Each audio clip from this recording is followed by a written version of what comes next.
Miss T. Miss T. Miss T. Miss T. Miss T.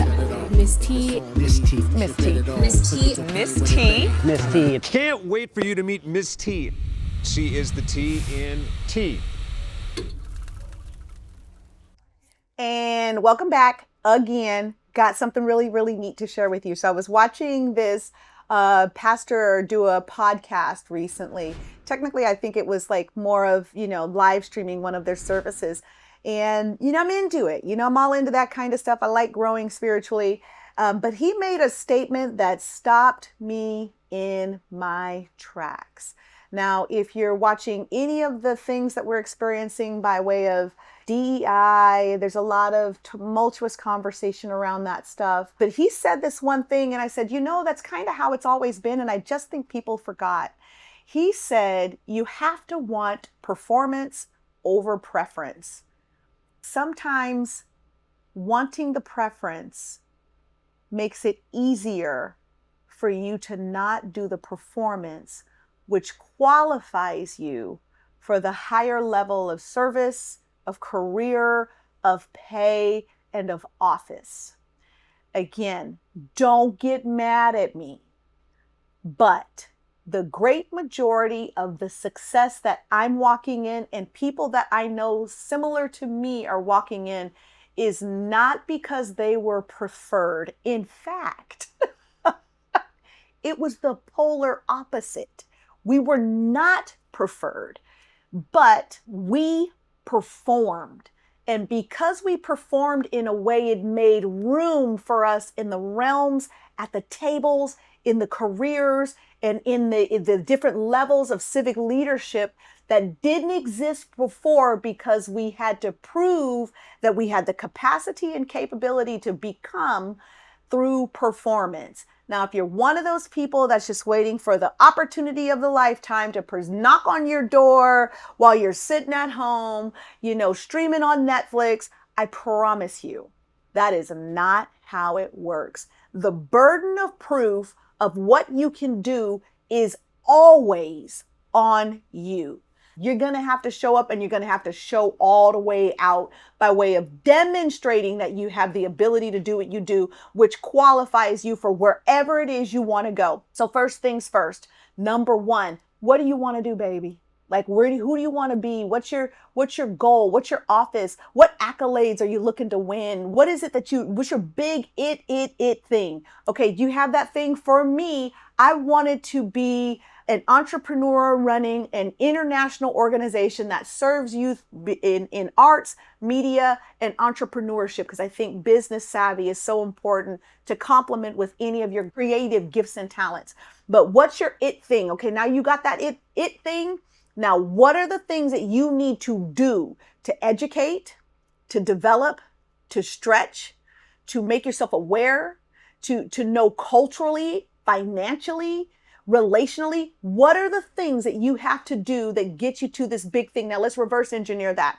One of the first things I had to do by way of developing my ability to perform so that I can get these opportunities is I had to study. Not only went back to school and I graduated with honors, and it was amazing, but in addition to that, just by way of showing performance-wise that I was qualified, I also started studying books about business and business models and business acumen and how to finance and grant writing and nonprofits. I studied my face off. And then in addition to that, I found myself a mentor, someone who was willing to coach me. Now, don't get it twisted. They didn't do it for free. I had to pay for the coaching. You got to be willing to pay the price too. That's another thing. If you're going to, really, really pursue your big thing, you got to be, there's a price to pay up for all of this. And I paid the price in time. I paid the price in money. I paid the price in study. I paid the price of abandoning the girl that I was yesterday to become the girl that I am today. Pardon me. Abandoning the girl that I was yesterday to become the woman that I am today. Okay, so anyway, again, by way of performance, I would also suggest that you're monitoring your growth. It's good to have a plan. If you're not sure how to start a plan, have somebody around you that does have some skill set, or hit me up. You can do that at sweetteetime.com. I will help you build your plan. But you want a written plan, a written roadmap that you're following. And some of my best roadmaps were not a bunch of words, but a bunch of pictures.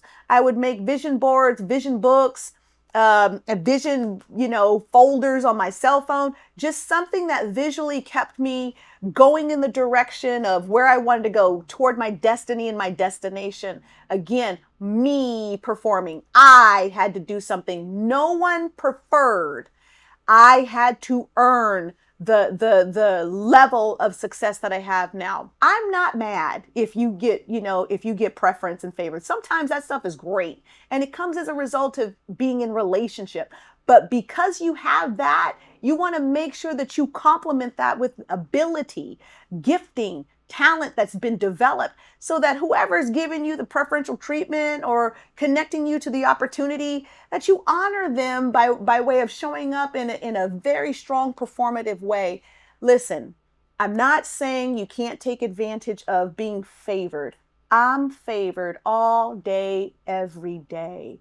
But I make sure that with that favor comes the ability to do the thing that I'm saying I'm showing up to do. Because if you don't, I promise you, somebody else is going to have to pull your weight, and then your favor will change very quickly. Because it's just literally rude for somebody else to be doing your job because you didn't do the job to prepare you for the job. So this is not a I'm mad at you sort of a podcast. I know it kind of sounds that way. Don't be mad. We're all friends here. I'm trying to help you. But you want to make sure that you're looking at performance.